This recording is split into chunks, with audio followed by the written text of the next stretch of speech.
अपने मन में जिस चीज का विचार करोगे वही चीज तुम्हें मिलना शुरू होगी। अगर पैसे के बारे में विचार करते हो तो आपके पास पैसा आना शुरू होगा। अगर आप अपने प्यार के बारे में विचार करोगे तो आपको आपका प्यार जल्द ही मिलेगा। गौतम बुद्ध के अनुसार हम वही बनते हैं जो हम सोचते हैं। जिस तरह कोई व्यक्ति बुरी सोच के साथ बोलता या काम करता है तो उसे कष्ट ही मिलता है, वही यदि कोई व्यक्ति शुद्ध विचारों के साथ बोलता या काम करता है तो उसकी परछाई की तरह खुशी उसका साथ कभी नहीं छोड़ती है। वही गौतम बुद्ध की ये कहानी जो आज हम आपको बताने जा रहे हैं। इसे सुनने के बाद आप जीवन की सभी समस्याओं को चुटकियों में हल करने में सक्षम रहेंगे। दोस्तों, एक बार की बात है, महात्मा बुद्ध प्रवचन दे रहे थे। प्रवचन में आसपास के बहुत से लोग शामिल थे। सभी लोग ध्यान से बुद्ध को सुन रहे थे। कुछ देर में प्रवचन समाप्त हो गया। तब लोगों ने बुद्ध को प्रणाम किया और अपने अपने घर को चल पड़े। पर एक युवक वहां पर ही बैठा रह गया। बुद्ध की नजर उस युवक पर पड़ी तो वे पूछ बैठे, क्या बात है वत्स, कोई जिज्ञासा है क्या? युवक बुद्ध के पास गया और प्रणाम करके बोला, प्रभु, बहुत उलझन में हूं। जितना इस बारे में सोचता हूं उतना ही उलझ जाता हूं। कैसी उलझन है वत्स? बुद्ध ने प्रश्न किया। युवक हाथ जोड़कर बोला, प्रभु, यह संसार कितना विशाल है। संसार में लाखों करोड़ों लोग निवास करते हैं। उनमें भी एक से बढ़कर एक विद्वान, कलाकार, योद्धा। ऐसे में उन सब के बीच मुझ जैसे सामान्य प्राणी का क्या मूल्य है? युवक की बात सुनकर बुद्ध मुस्कुरा दिए। वे बोले, तुम्हारी जिज्ञासा का उत्तर मिल जाएगा, पर इसमें थोड़ा सा समय लगेगा। क्या तब तक मेरा एक छोटा सा काम कर सकते हो? प्रभु, यह तो मेरे लिए गर्व का विषय है कि मैं आपके काम आ सकूं। युवक ने पुनः अपने हाथ जोड़ दिए और कहा, आप आदेश करें। प्रभु बुद्ध ने युवक को एक चमकीला पत्थर देते हुए कहा, तुम्हें इस पत्थर का मूल्य पता करना है, पर ध्यान रहे, इसे बेचना नहीं है, सिर्फ इसका मूल्य पता करना है। जैसी आज्ञा प्रभु। ऐसा कहते हुए युवक ने बुद्ध से वह पत्थर ले लिया। उसने एक बार फिर से उन्हें प्रणाम किया और बाजार की ओर चल पड़ा। बाजार वहां से ज्यादा दूर नहीं था। युवक थोड़ी देर में वहां पहुंच गया। वह सुबह का समय था, इसलिए बाजार अभी ठीक से लगा नहीं था। वहां पर इक्का दुक्का दुकानदार ही थे। युवक ने जिज्ञासावश इधर उधर नजर दौड़ाई। उसे एक पेड़ के नीचे एक दुकानदार नजर आया। वह आम बेच रहा था। युवक उस दुकानदार के पास पहुंचा और उसे पत्थर दिखाते हुए बोला, क्या आप इस पत्थर की कीमत बता सकते हैं? दुकानदार एक चालाक व्यक्ति था। पत्थर की चमक देखकर वह समझ गया कि अवश्य ही यह कोई कीमती पत्थर है।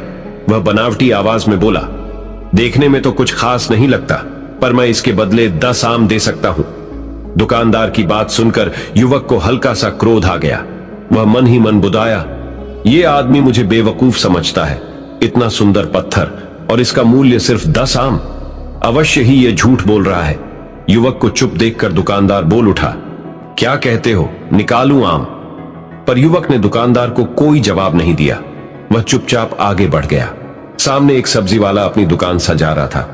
युवक उसके पास पहुंचा और उसे पत्थर दिखाते हुए उसका मूल्य पूछा। उस पत्थर को देखकर सब्जी वाले की आंखें खुशी से चमक उठी। वह मन ही मन सोचने लगा, यह पत्थर तो बहुत कीमती जान पड़ता है। अगर यह मुझे मिल जाए तो मजा ही आ जाए। क्या हुआ भाई, कहां खो गए? युवक ने दुकानदार की तंद्रा तोड़ी। सब्जी वाला चौंकता हुआ बोला, कुछ नहीं, कुछ नहीं, मैं तो बस मन ही मन इसकी कीमत की गणना कर रहा था। वैसे मैं इस पत्थर के बदले एक बोरी आलू दे सकता हूं। सब्जी वाले के चेहरे की कुटिलता देखकर युवक समझ गया कि यह दुकानदार भी मुझे मूर्ख बना रहा है। मुझे किसी और से इसका मूल्य पता करना चाहिए। यह सोचता हुआ युवक आगे बढ़ गया। सब्जी वाले दुकानदार ने युवक को पीछे से आवाज लगाई, क्या हुआ भाई, अगर आपको यह मूल्य कम लग रहा है तो बताएं तो सही, मैं इसे बढ़ा दूंगा। पर युवक ने उसकी बात पर ध्यान नहीं दिया। वह अब इधर उधर किसी ऐसे व्यक्ति को खोजने लगा जो जानकार हो और उस पत्थर की सही मूल्य बता सके। युवक को लग रहा था कि अवश्य ही यह कोई कीमती पत्थर है, शायद कोई जौहरी इसका सही मूल्य बता सके। यह सोचता हुआ युवक एक जौहरी की दुकान पर पहुंचा।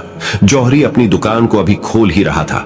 उसने युवक को अपनी दुकान की ओर आते हुए दूर से देख लिया था। साथ ही उसने युवक का हुलिया देखकर यह भी भांप लिया था कि यह कोई गरीब व्यक्ति है जो संभवतः कोई गहना बेचने आया होगा।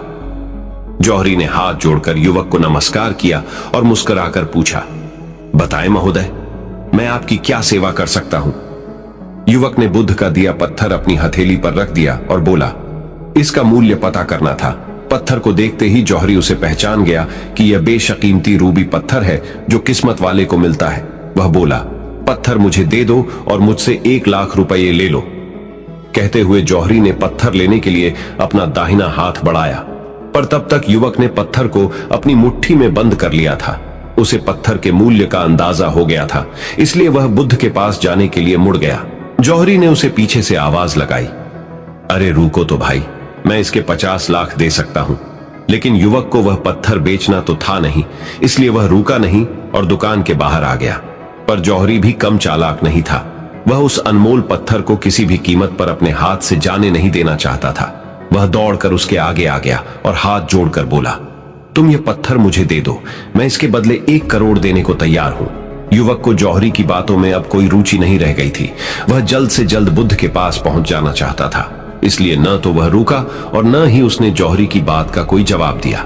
वह तेज तेज कदमों से बुद्ध के आश्रम की ओर चल पड़ा।